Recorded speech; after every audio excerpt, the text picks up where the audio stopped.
Bonjour tout le monde, merci Stéphanie pour l'invitation et merci au professeur Engoulevent d'avoir présenté les recommandations.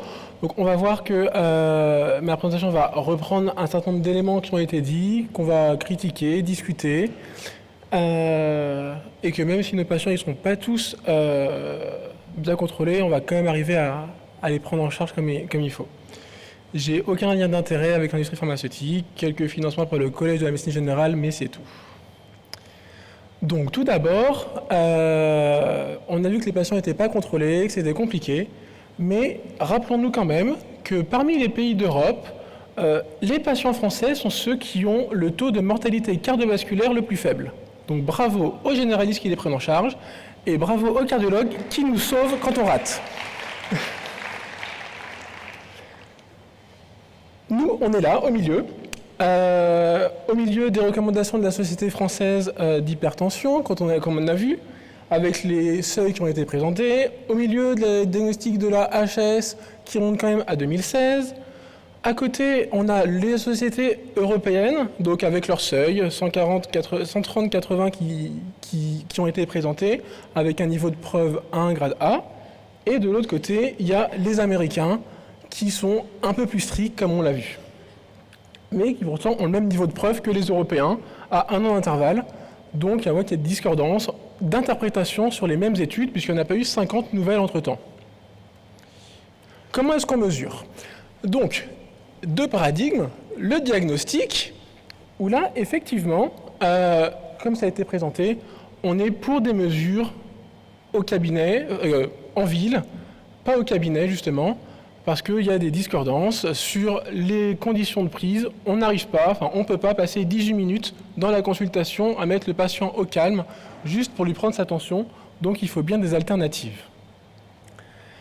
Et le principal problème, c'est que la plupart des études, même s'il y a des automesures qui sont faites ou des MAPA, ce qui est utilisé dans les cibles en critères de jugement principal, ce sont des mesures réalisées en consultation selon diverses modalités.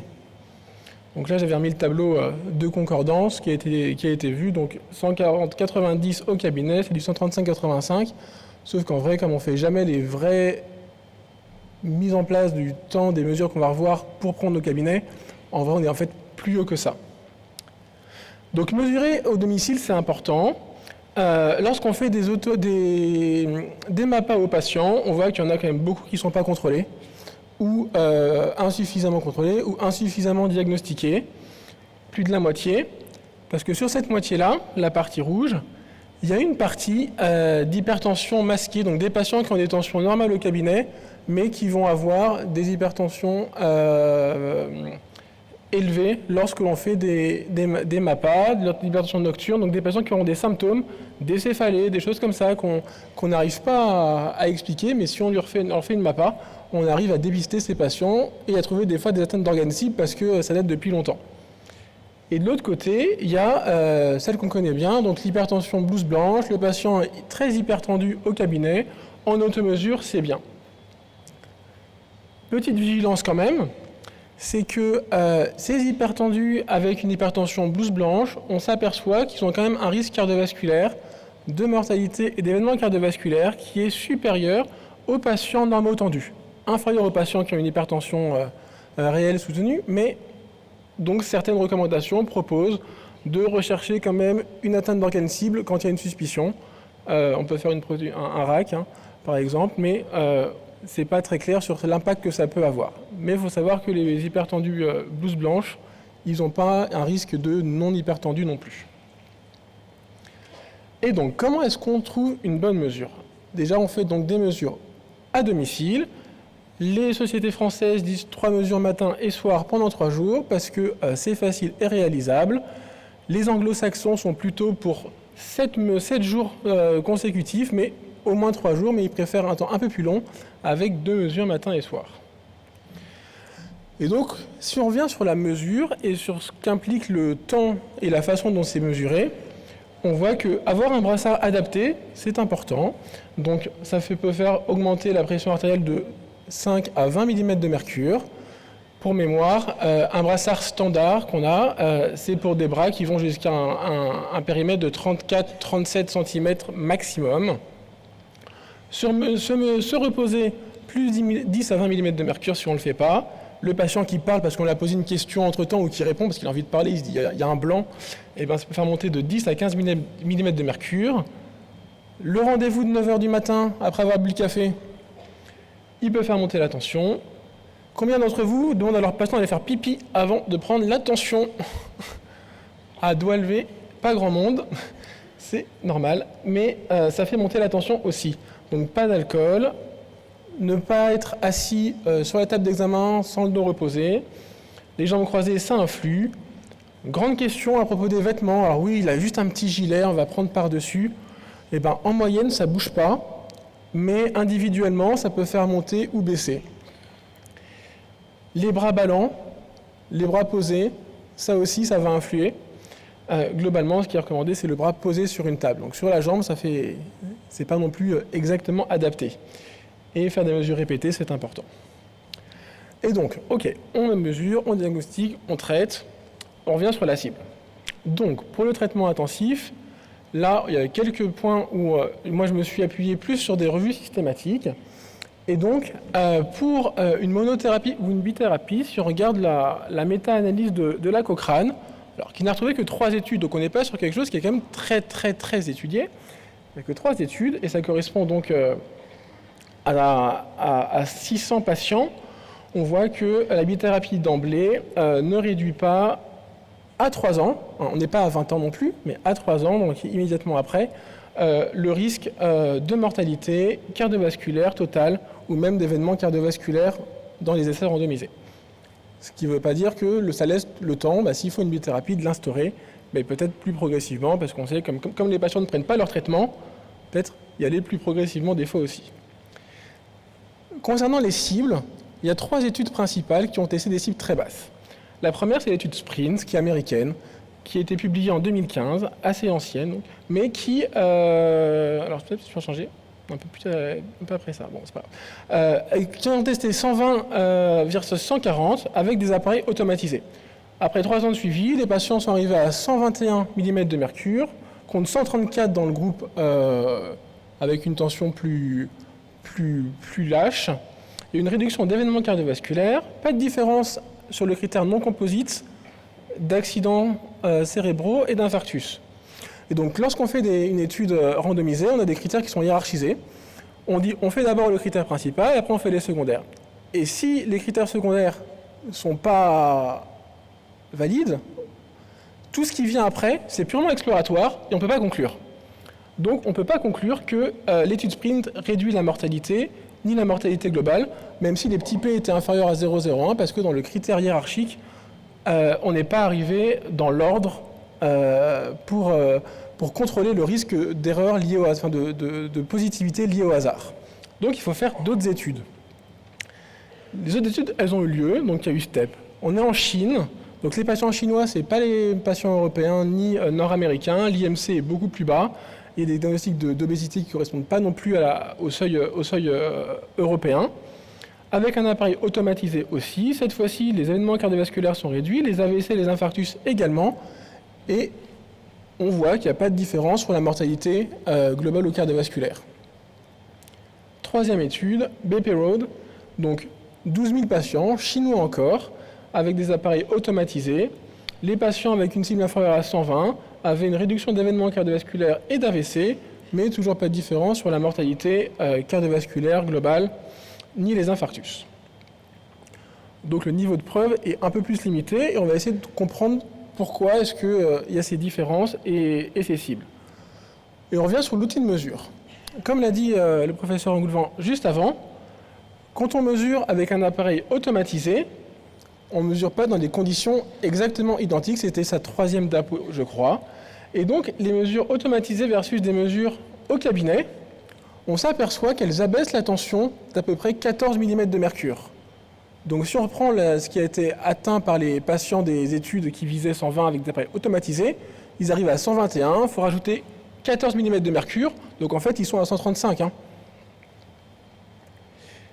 Et quand on regarde ces mesures automatisées par rapport à des mesures à domicile, on s'aperçoit qu'il y a quand même une plutôt bonne concordance pour le coup, et que les mesures qui étaient obtenues avec un appareil d'automesure, automatisé, eh ben, ça s'approche plus d'automesure. Et en effet, dans Sprint, ce qui était fait, c'est que les patients, ils avaient l'appareil automatisé au bras, le médecin sortait, il n'y avait aucun paramédical dans la salle, l'appareil se déclenche automatiquement, après 5 minutes, prend 3 mesures successives, et donc on est dans des conditions qui sont beaucoup plus proches, comme on voit là, d'automesure, tranquillement, à la maison, et pas du tout d'une circonstance de mesure au cabinet.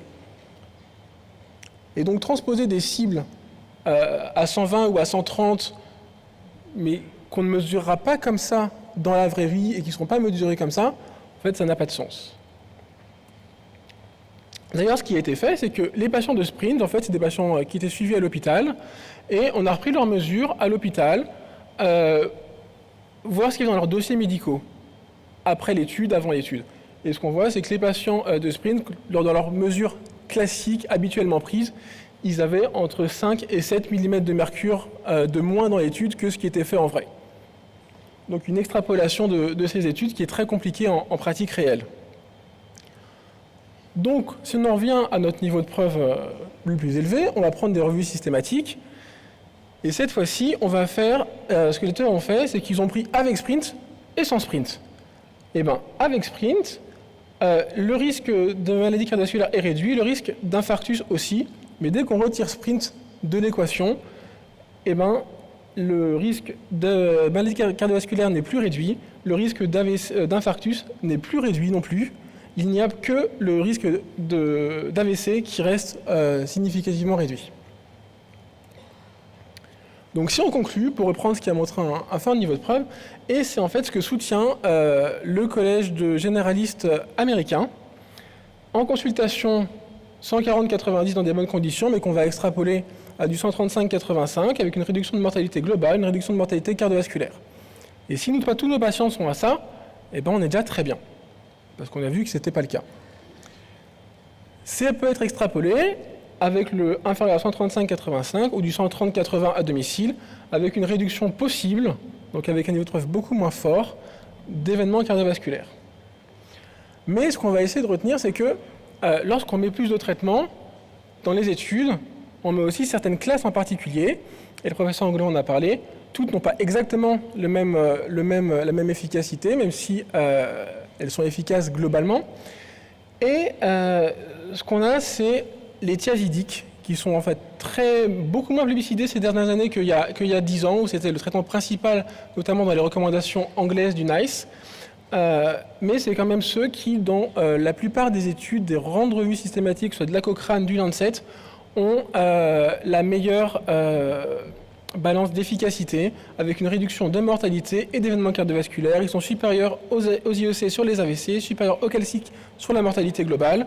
Et les thiazidiques-like, comme l'anapamide, semblent réduire un peu plus les événements cardiovasculaires que l'hydrochlorothiazide, sans augmenter les effets secondaires, les hypocalémies, etc.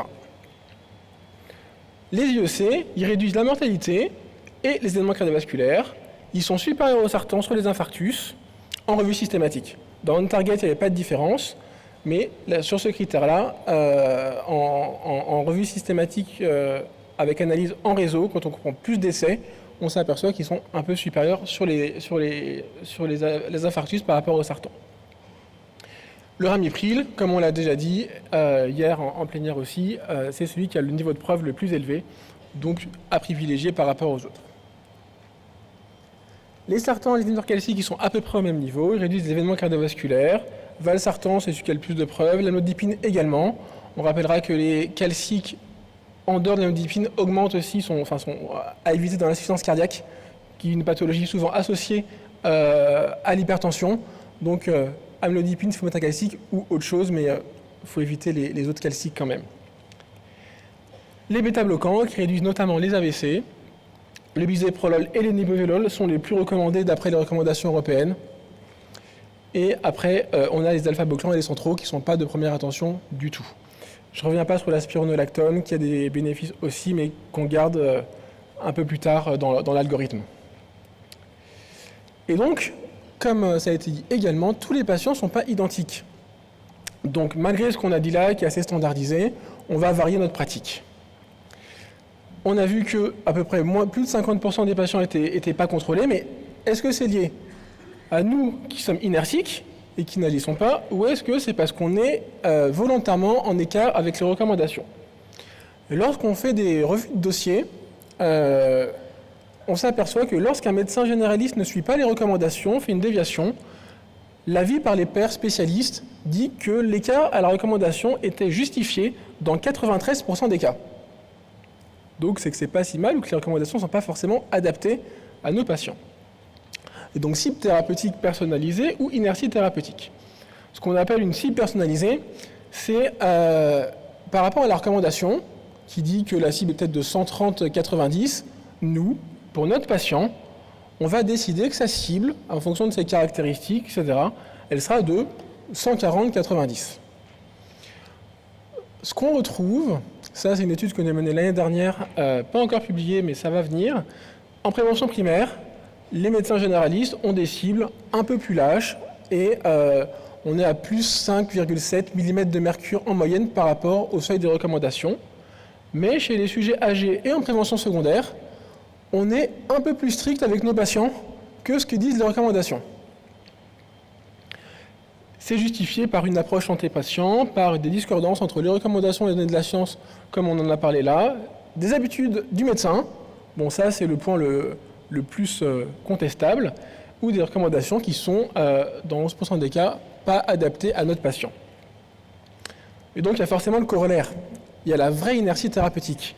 La vraie inertie, donc, on retrouve dans la littérature qu'il y a 39% des patients non contrôlés chez qui on n'a pas intensifié. Mais parce que souvent, on attend de confirmer ou justement on fait des règles diététiques qui, comme on l'a vu, sont super importantes parce qu'on arrive à des effets de baisse de pression artérielle et des réductions d'événements cardiovasculaires et de mortalité cardiovasculaire qui vont aller en plus sur des réductions aussi de cancer, etc., qui sont aussi importants que les traitements pharmacologiques. Et donc, l'inertie, lorsqu'on essaie de la mesurer, on repart cette fois, non pas de la cible de la reco, mais on est parti de la cible que le médecin s'est lui-même fixé. Donc vous êtes fixé le 140-90, à combien vous augmentez votre traitement? 141, 142, 143, toujours pas. On arrive plutôt à plus 6 mm de mercure. Donc, votre patient, vous vous dites non, je suis déjà plus lâche pour lui parce que j'adapte mon traitement, il est un peu plus fragile, ou à faible risque. Le 130, je ne le veux pas, c'est 140. Mais là, le patient, il est à 145 et vous n'avez toujours pas commencé à agir. Et c'est ça ce qui peut poser question. Et donc, lorsqu'on va personnaliser, on va adapter d'une part les traitements. Donc, les patients avec une coronariopathie, on va favoriser les IEC. Les migraines, bêta-bloquants ou candesartan, qui est peu connu mais qui marche aussi très bien. L'origine africaine, on évite les IEC seuls parce qu'ils sont moins efficaces. En bithérapie, ils récupèrent leur efficacité. Mais il y a quand même, il faut savoir, un surrisque d'angioëdème chez les sujets d'origine africaine et avec les IEC. En post-ménopausique, même si c'est déjà le meilleur traitement, comme on l'a vu, l'étiazidie, quand ça a un effet préventif sur l'ostéoporose, à ne pas négliger. Les patients diabétiques ou néphropathiques, les IEC. Et en cas de goutte, on peut essayer d'éviter l'étiazidique, ça peut être sympa pour le patient. En plus de ça, ça ajoute une variabilité individuelle. Il y a certains patients, on va leur mettre de l'amlodipine, leur tension va baisser de 3 mm de mercure. Il y en a d'autres, ça va être de 7, 10 mm de mercure. Et donc, cette variabilité, elle a été mise en évidence dans une étude de l'année dernière, où on retrouve une variabilité de plus ou moins 4 mm de mercure, selon les molécules, selon les patients. Et donc, c'est pour ça que certains patients vont dire « Ah, j'ai pris tel traitement, j'étais pas bien, ma tension avait baissé d'un coup, alors qu'avec d'autres, ça se passait bien. » Ils sont plus sensibles à certains. Et donc ça aussi, il faudra le prendre en compte. Et lorsqu'on va à une approche vers les risques, comme ça a été présenté, eh ben, chez les patients diabétiques, un traitement basé sur le risque est plus avantageux par exemple. Chez les patients en prévention primaire par rapport en prévention secondaire, le traitement basé sur les risques est plus adapté en prévention primaire, alors qu'en prévention secondaire, il semble qu'avoir des cibles plus strictes directement, parce qu'ils sont en fait à haut risque, comme ça a été dit, est plus intéressant pour eux. Après, on réévaluera la cible précise en fonction du reste des caractéristiques du patient, mais on va adapter ça. Et chez les patients à très faible risque, qui sont hypertendus, c'est là où ce qu'on peut voir dans les études, c'est que le risque cardiovasculaire, en fait, quand ils ne sont pas traités, il n'augmente pas immédiatement non plus. Alors il y a d'autres complications qui ont été évoquées de l'hypertension, hein. Donc il ne s'agit pas non plus de laisser un patient à 160 de tension sans traitement pendant 15 ans, comme ça a été fait dans cette étude-là, qui est observationnelle et pas randomisée, hein. Mais on n'est probablement pas à 3 mois ou 6 mois après pour introduire le traitement non plus. Ce qu'on peut conclure, c'est d'abord de privilégier les mesures en ambulatoire avec des appareils automatisés tant qu'à faire pour avoir des tensions dans des bonnes conditions. Une tension inférieure à 135 réduit la mortalité et ça c'est notre critère le plus fort, le plus dur. Je vous laisse lire le latin si vous voulez. Il faut personnaliser les traitements avec des cibles qui seront adaptées à nos patients. L'important et le plus important, c'est vraiment de ne pas être dans l'inertie. Quand on se fixe une cible, quand on discute avec le patient, on agit quand on doit agir pour éviter que son risque cardiovasculaire s'aggrave. Mais ne pas être dans l'inertie, ça ne veut pas dire forcément prescrire un traitement. Les règles diététiques, recontrôler parce que les circonstances n'étaient pas bonnes, prendre le temps d'avoir des vraies automesures réalisées, c'est pas de l'inertie. Alors sauf si vous le revoyez patient dans 2 ans, mais si c'est à 3 ou 6 mois en fonction, on a fait quelque chose, on travaille sur des règles diététiques, changer des comportements, on sait que c'est ce qu'il y a de plus dur pour des patients. Et donc, on respecte les objectifs qu'on se fixe. Lorsqu'on a dit quelque chose, on s'y tient. Et waf. Je vous remercie.